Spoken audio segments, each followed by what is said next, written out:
something I've always done. I'm one of that group of the right brain dominant, as is my lovely wife, Carolyn. We're having to learn to be whole brain and maybe develop a bit of left brain, which means you don't get lost. You know, we go for a walk round a lake in a forest, and the people say, please don't get lost. And we say, of course we won't get lost. All we've got to do is follow the lake. Well, somewhere down the far end of the lake, there was a big marshy area. And by the time we negotiated the marsh, somebody moved the lake. And we couldn't find the lake again. Now, left brain, I would have no problem. But the right brains, we got completely confused. And when we came out, it was getting dark. And we didn't know the names of the people we were staying with, and we didn't know the name of the village, and we were nowhere near it. So that got very interesting. And we both wished that we had a bit more left brain. But we're not talking left or right, we're talking living from the heart. And you know why most people really don't live from the heart? Because they don't trust themselves. And to live from the heart, we've got to have a lot of trust. Now, every one of you knows exactly what the meaning of trust is. You know what the word means. But very few people, and probably in this room, actually trust themselves unconditionally. We don't do that. We generally need somebody else's advice or opinion because we don't trust ourselves. And it gets difficult. How do you trust the person you most criticize? Yeah. Because we don't criticize anybody more than we criticize ourselves. And in fact, 60,000 words a day, they're not non-stop criticism, but I tell you what, it's heavily weighted toward criticism and judgment of ourselves, thoughts like not quite good enough, not quite clever enough, and often a deep simmering anger. Anger today is so common in the world. And so living from the heart requires that you trust yourself. It would be nice if you like yourself. You can trust people that you like, because you like them. It may be poor judgment in that case, but if you like people, you trust them. If you go into hospitals in every part of the world, the beds are full. If somebody is dying, as soon as they're out of that bed, within an hour, it's available for the next person. And in Australia, we've just had an enormous hospital built near where we live. Not too near, thank goodness, but in our vicinity, and the beds were all filled before they finished building. Now, I don't mean people were in them, but they were all spoken for. And as soon as they finished, they could start with the next hospital. And so it is in most countries. And this really is about our relationship with ourselves. Now, everybody is involved in one particular relationship that goes on and on forever. And that's your relationship with yourself. Now, if you have a relationship where you are your very best friend, you're basically living from the heart. It's as simple as that. But for most people, the person you look in the mirror and see is an enemy. And when you're violent to yourself, you attract violence from among the people. Most violence of the world, something over 70%, is domestic violence. It's not from other people out there you don't know. It's generally in the house, in the family, domestic violence. So living from the heart is about developing a beautiful relationship with yourself. And when you do that, you'll find you have a good relationship with other people. Now, that is wisdom. I don't know quite what your religious beliefs are, and I really don't mind. But you don't have to accept this, but we truly are immortal beings. When you look in the mirror and see that body, that is not who you are. Just the same as if you drove here in a car and you got out, you didn't become a car by getting into it. You got out of the car and walked away. You didn't become a body when the soul went into it. The soul moves into the body around the 3rd to 5th month. But you don't just become a body. So the body is a beautiful, incredible biological vehicle to the soul we are. soul, I remember, for instance, I often hear people talk about their soul as if it's like a spare pair of shoes, probably with soles. But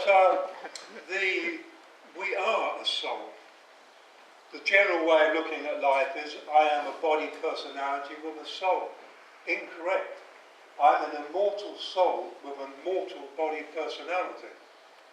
And if you're an immortal soul, it's sort of, what's there to be frightened about? If you're going to judge yourself and get angry with yourself and criticize yourself, when does it end?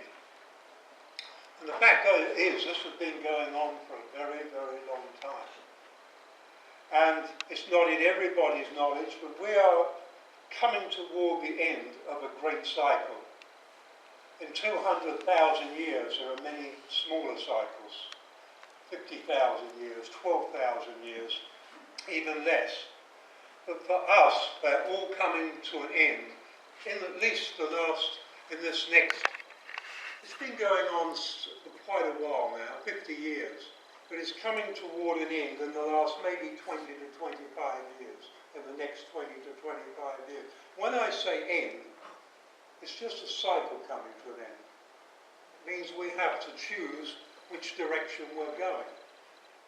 And so, in all those incarnations we've had, which is talked about in the Bible, but the Bible has been translated in so many ways with so many prejudices, and it is so obscure that many people haven't a clue what they're reading. But in all those lifetimes, what happened to your wisdom? I mean, could you live a lifetime without gaining any wisdom? Maybe if you're a chicken or a rabbit, it would be quite easy. But I'm not looking at chickens and rabbits. I don't think I am. And so you acquired a lot of wisdom. What did you do? Did you put it in the bank account? Well, we didn't have those till recently. And so you had to do something with it. Did you put it in a river bank? Over here, there's lots of river banks. But what happened to it? I mean, it doesn't die. It doesn't fade away. All our intellectual knowledge, most of that disappears. It goes with the brain. But wisdom is not sitting in the brain and never has been.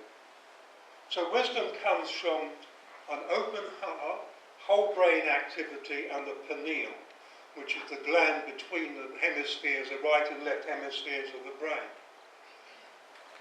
In the Paleolithic times, that pineal was was about the size of a large kidney bean. Today in us, in most of humanity, it's about the size of a grain of rice. And it's shrinking. And as it shrinks, we move deeper and deeper into trouble. You'll never find dementia in a person with a well-developed pineal. And so I won't go into that because that can get rather dismal, and I'm going to keep this happy. So we need to learn to live in a way where we respect ourselves. Many people look for respect from outside. They look to other people to give them respect. And many of them behave in such a way they attract that respect. But if you were to go into the thoughts of that person, you would often find incredibly disrespectful thoughts. And those disrespectful thoughts, they make us sick. They make us ill. Because one of the things you may or may not like, I'm going to leave you with it anyway, you can dismiss it, simple as that. But in every moment of your life, you are creating the content and direction of every moment of your life. And no, there's no time out for a cappuccino or an espresso. You can have those, but it continues. As long as you're thinking, you are creating. And thoughts precede emotions. So what is the problem with us? Most people now live in a subconscious state. We do not get involved much in original thinking. Original thinking is looked on as rare. Most of the thoughts you have today are a modern version of the thoughts you've been having for 10,000 years. That doesn't work. So I'm known as a spiritual teacher, and I accept that, but I see it in a far more simple way. Your time, remember? I see it in a much more simple way. There is a way of living that works, and there's a way of living that does not work. It's estimated that about 94% of humanity lives subconsciously, pretty well all day. And about 94% of humanity lives in a way that does not work. And so, there's nothing profound in this. In nature, there is not a creature that is not fully conscious. Not a tree, not a mountain, not a river. Nature is always fully conscious. We are so rarely fully conscious, it's ridiculous. So we live in a subconscious world, which is addictive and repetitive. I call it more of the same. In Australia we have floods, and serious floods. You could put the Netherlands in those floods, just in one state. And when it's all over and the townships have been washed away and the people standing there who didn't drown, and the media say to them, so what are you going to do now? The most common answer is, I just want my old life back. Old life back. I want more of the same. I want more of what I've been doing all my life. And so we put up a lot of resistance to change. I mean, if you live in Friesland and you go to the Netherlands, in somewhere in Holland to live, or if you go to France to live, you'd say, well, that's a big change. Absolutely not. Just you've all you've done is change the house. Have you changed you? Have you changed your thoughts? Have you changed your approach to life? Nothing, none of that changes. Where you are, there you are. We take our baggage with us. And so, wisdom is very much about living in the moment, being conscious. And when you live consciously, I am far more conscious today than ever I used to be. You know, I'm known as spiritually enlightened. You can't be that and continue to live subconsciously. And so when I say there's one way that works and another way that doesn't work, you could be a multi-millionaire in a way that works. Doesn't work, sorry. You could be a multi-millionaire. It's nothing to do with your income. What would be difficult for you is to take it with you. You'd find that doesn't work. And so, the subconscious and great wealth gives you more toys to play with, but you play with them in your prison. And as I travel the world, last year we were in 5 continents, 12 countries. As I travel the world, I teach people how to get out of that prison. They don't need toys. They're already there. How to get out of that prison that we call life. A friend of mine once, my daughter used to have an aviary. And in the aviary she had a lot of birds, and they were finches. And when she left home for a couple of years, she said, will you look after the finches? And I said, if I like them. And after about a year, I realised I didn't want to continue with the finches. And so I sold them off to people with aviaries, so they wouldn't go into little cages. But while I had them, one of my friends came along and he said to me, I'm surprised you keep birds in cages. And his name was Michael. You'd think he'd know better, wouldn't you? And I said, well, Michael, I said, those birds in that big aviary are completely free, and if they got out, they'd be dead very quickly. So they're free in their cage. You, who have complete freedom, are in a cage of your own making. You don't have to be in a cage, and yet you choose to be in one. He looked at me and said, I might have known you'd say something like that. But it's true.